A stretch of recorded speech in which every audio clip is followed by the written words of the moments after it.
አክብሮታዊ ሰላምታችን በያላችሁበት ይድረስ ውድ ሪፖርተር ተከታታዮቻችን የሰዓቱን ዜናዎች ይዘን ቀርበናል። እስከ ዜናዎቻችን ፍጻሜ አብራችሁን እንድትቆዩ በአክብሮት ጋበዝን። ፍቃድ ባልተሰጣቸው ገንዘብ አስተላላፊዎችና በህገወጥ የዋላ አንቀሳቃሾች ገንዘብ ወደ ኢትዮጵያ የሚልኩም ሆነ ሀገር ውስጥ የሚቀበሉ አካላት ገንዘባቸው ሊወረስ እንደሚችል ብሔራዊ ባንክ አስጠነቀቀ። በመጪው ዓመት በኤሊኖ የአየር ንብረት ለውጥ ሳቢያ የኃይል ማመንጨትና የኃይል ሽያጭ ገቢ ላይ ስጋት ላይ መሆናቸው የኢትዮጵያ ኤሌክትሪክ ኃይል አስታወቀ። እነዚህና ሌሎች ጉዳዮችን ይዘናል። እስከ ዜናዎቻችን ፍጻሜ አብራችሁን ቆዩ።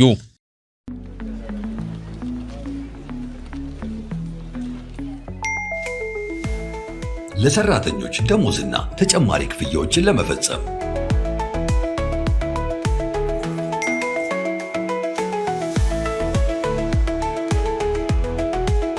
ከዶላር፣ ዩሮ እንዲሁም ፓውንድ አካውንቶ ወደሚፈልጉት አካውንት ገንዘብ ለማስተላለፍና ክፍያ ለመፈጸም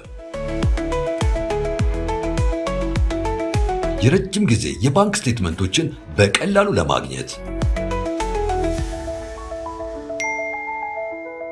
የበረራ ትኬትን ካሉበት ሆኖ ለመግዛት እንዲሁም ማረጋገጫ ደረሰኝን ለማግኘት በተጨማሪም የተለያዩ ድርጅቶች ክፍያዎች ለመፈጸም የኢትዮጵያ ንግድ ባንክን የኢንተርኔት ባንኪንግ አገልግሎት ሲመርጡ በየትኛውም ጊዜና ቦታ ፈጣን እንዲሁም ጥራት ያለው የኢንተርኔት ባንኪንግ አገልግሎት ለማግኘት ያስችላቸዋል። የኢትዮጵያ ንግድ ባንክ ሁሌም የሚተማመኑበት ባንክ።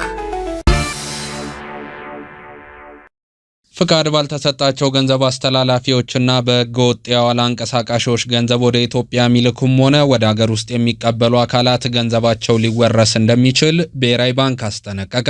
ከዚህ በተጨማሪ የባንክ ሂሳባቸው ሊታገድ እንደሚችልና ሌሎች ህጋዊና አስተዳደራዊ እርምጃ ሊወሰድባቸው እንደሚችልም ብሔራዊ ባንክ ጠቁሟል።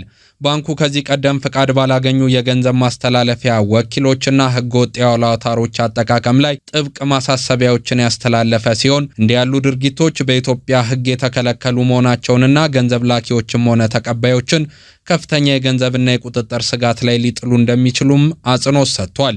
በዚህ ወቅት የውጭ ንግድና የገንዘብ ዝውውር ወይም ሬሜታንስ ግብይቶች እየጨመሩ በመሄዳቸው ሁሉም ደንበኞች የኢትዮጵያ ዲያስፖራ አባላትና አጠቃላይ ህብረተሰቡ ጥንቃቄ እንዲያደርጉ እንዲሁም ገንዘብ ሲልኩም ሆነ ሲቀበሉ ህጋዊና ፍቃድ ያላቸውን የገንዘብ ማስተላለፊያ መንገዶች ብቻ እንዲጠቀሙም አሳስቧል። ፍቃድ በማይሰጣቸው የገንዘብ ማስተላለፊያ ወኪሎችና ህገወጥ የሐዋላ አሰራሮች ገንዘብን ማስተላለፍ የገንዘብ ማጣት፣ የክፍያ መጓተት፣ የባንክ አካውንት እገዳ ሊያስከትል እንዲሁም ላኪዎችና ተቀባዮች ገንዘቡን የሚቀበሉ አካላትን አግባብነት ባላቸው ህጎችና ደንቦች መሰረት ህጋዊና አስተዳደራዊ እርምጃ እንዲወሰድባቸው የሚያደርግም እንደሆነ ጠቁሟል። በመግለጫውም አዋሽ ዳይሬክትና አማና ኤክስፕረስን ጨምሮ 8 የሚሆኑ የዋላ አስተላላፊዎች ህጋዊ ፍቃድ የሌላቸው መሆኑን ባንኩ አስታውቋል። ብሔራዊ ባንክ ከ4 ወራት በፊት በተመሳሳይ ባወጣው መግለጫም 123 የሚሆኑ የሐዋላ አስተላላፊዎች ህጋዊ ፍቃድ የሌላቸው ናቸው በሚል ማሳወቁ የሚታወስ ነው።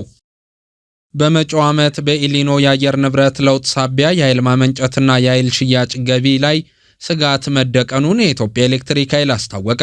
ሱዳን የ94 ሚሊዮን ዶላር ዕዳ እንዳለባትም ኢትዮጵያ ኤሌክትሪክ ኃይል ዋና ስራ አስፈጻሚ ለሪፖርተር ገልጿል። በ2018 በጀት ዓመት ከውጭ ሀገራት የኃይል ሽያጭ ብቻ 475.7 ሚሊዮን ዶላር ገቢ መገኘቱን የኢትዮጵያ ኤሌክትሪክ ኃይል ዋና ስራ አስፈጻሚ ኢንጂነር አሸብር ባልቻ በዛሬው ዕለት የተቋሙን አፈጻጸምና ዕቅድ አስመልክተው በሰጡት መግለጫ አስታውቀዋል። ከውጪ የኤሌክትሪክ ንግድ የተገኘው ገቢ ካለፈው ዓመት ተመሳሳይ ወቅት ጋር ሲነጻጸርም የ25 በመቶ ጭማሪ የታየበት ሲሆን በበጀት ዓመቱ በአጠቃላይ ከተመረተው የኤሌክትሪክ ኃይል ውስጥ የኃይል ማመንጫዎች አማራጮች 97 በመቶ ድርሻ መያዛቸውን ጠቁሟል። የተቋሙ ዋና ስራ አስፈጻሚ ኢንጂነር አሸብር ባልቻ የ2018 በጀት አፈጻጸምን አስመልክቶም እንደገለጹት የታላቁ የኢትዮጵያ ህዳሴ ግድብ የአይሻ 2ና የአሰላ ነፋስ ኃይል ማመንጫ ፕሮጀክቶች ወደ ስራ መግባታቸውን ተከትሎ ሀገራዊ ኤሌክትሪክ የማመንጨት አቅም በ2017 ከነበረበት በ1811 ሜጋዋት ወደ 9730 ሜጋዋት አድጓል።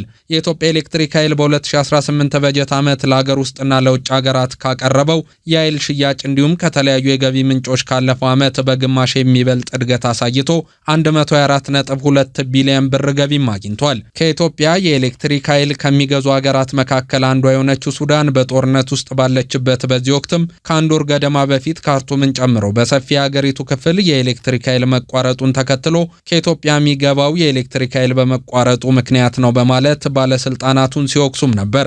ለሱዳን የሚቀርበው ኃይል የተቋረጠው ሀገሪቱ ያለባትን ዕዳ ባለመክፈሏ ሳይሆን በሱዳን እየተካሄደ ያለው ጦርነት ሳቢያ የኃይል አቅርቦት መሰረተ ልማቶችን በመጉዳታቸው እንደሆነ የኢትዮጵያ መንግስት ከአንድ ወር በፊት ማስታወቁም አይዘነጋም። የተቋሙ ዋና ስራ አስፈጻሚ ለሪፖርተር እንደገለጹት ወደ ሱዳን የሚላከው የኤሌክትሪክ ኃይል ከተቋረጠ ቆይቷል ያሉ ሲሆን እዳቸውን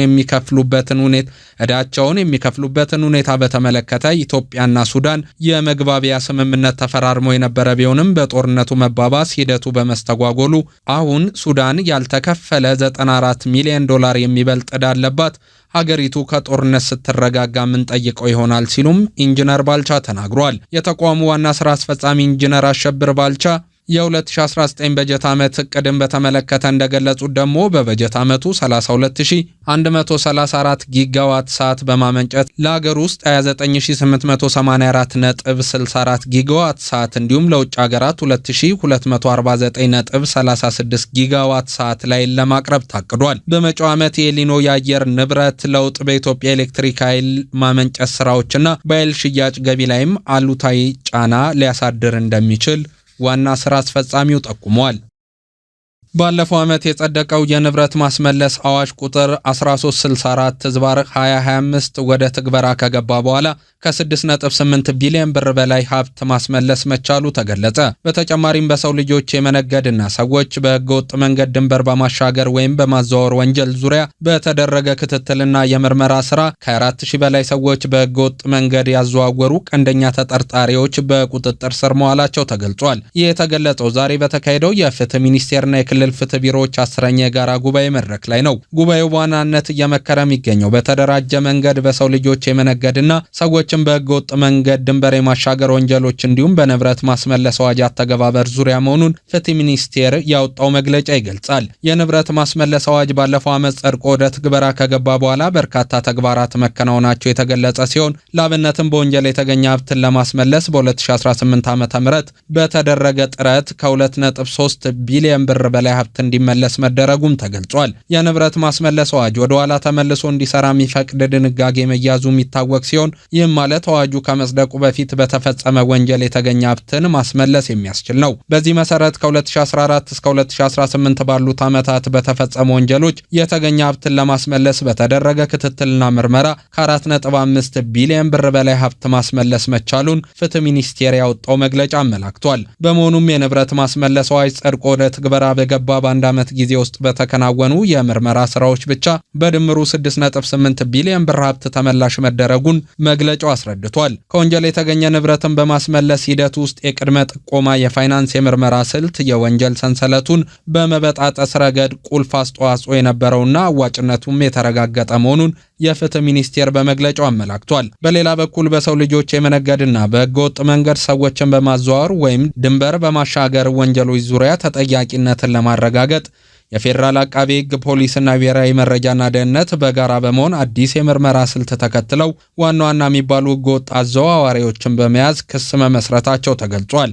ላብነትም በሊቢያ አድርጎ ወደ አውሮፓ የሚያሻግሩ 28 ህገወጥ አዘዋዋሪዎች ተይዘው የክስ ሂደቱ እየተከናወነ ሲሆን በዚህ ወንጀልም ከ1800 በላይ ተጎጂዎች መኖራቸውና በገንዘብ ደረጃም ህገወጥ አዘዋዋሪዎቹ ከ2.1 ቢሊዮን ብር በላይ ማንቀሳቀሳቸው ተገልጿል። በተጨማሪም በምስራቅ መስመር የድሬዳዋ ዋነኛ አዘዋዋሪን ጨምሮ 17 ተጠርጣሪዎች በቁጥጥር ስር የዋሉ ሲሆን ተጠርጣሪዎቹ በገንዘብ ደረጃ ከ1.1 ቢሊዮን ብር በላይ መሰብሰባቸውና ከ23100 በላይ ሰዎች በህገወጥ መንገድ ማዘዋወራቸውንም ጠቁሟል። የተደራጁ ወንጀሎች አሰራር እጅግ ውስብስብ፣ በሰንሰለት የሚሰራ ዘመናዊና በእውቀት የታገዘ በመሆኑ ባደጉት ሀገራት ጭምር አሁንም ትልቅ ችግር መሆኑና ለዚህም የወንጀል መከላከል ስትራቴጂው ሰዎች ከወንጀል ያገኙትን ሀብት ይዘው እንዲቆዩ ማድረግ ላይ ትኩረት አድርጎ መስራት እንደሚያስፈልግና ክልሎች እነዚህን ወንጀሎች የሚከታተሉ የስራ ክፍሎችን እንዲያቋቁሙ በማድረግ አገር አቀፍ የምርመራ አቅም ማሳደግ እንደሚገባም ተገልጿል። በአጠቃላይ በሰው ልጆች የመነገድና ሰዎችን በህገወጥ መንገድ የማዘዋወር ወንጀሎችን የመከላከልና ህግ የማስከበር ብሎም ሀብት ማስመለስ ስራው የበለጠ ውጤታማ በሆነ መልኩ ለመተግበር ከክልል ፍትህ አካላትና ከሚመለከታቸው ባለድርሻ አካላት ጋር በቅንጅት መስራት እጅጉን አስፈላጊ በመሆኑ የክልል ፍትህ አካላት አጋዥ ሆነው ሊሰሩ እንደሚገባም በጋራ ጉባኤው ትኩረት መነሳቱ ተገልጿል። ቤት መግዛት ትልቁም ነገር አይደለም። ምን ለማለት እንደፈለኩ ላስረዳችሁ። በጣም በአነስተኛ ዋጋ ብዙ የመሰረተ ልማት ያልተሟሉለት እንዲሁም ደግሞ ወደ ስራም ሆነ ወደ ተለያየ ቦታ ለመሄድ ብዙ ሰዓት የምታቃጥሉበት በጥራትም ቢሆን አስተማማኝነቱ ካልተረጋገጠ ሻጭ ወይንም አልሚ ልትገዙ ትችላላችሁ። ነገር ግን ገዝቼ እረፍልበታለሁ ብላችሁ ያሰባችሁት ቤት ሳታስቡት የዕለት ተዕለት የምሬታችሁ ምንጭ ሆኖ እንግዲህ ቤት መግዛታችሁ ካልቀረ ለኑሮ ምቹ የሆነ መሰረታዊ ፍላጎቶችን ለምሳሌ እንደ ትምህርት ቤት፣ መንግስታዊና መንግስታዊ ያልሆኑ ቦታዎች ቅርብ የሆነ ከሁሉም በላይ ደግሞ ከናንተ የአኗኗር ዘይቤ ጋር የሚመጥን ቤት መርጣችሁ ከአስተማማኝ አልሚ ተረከቡ።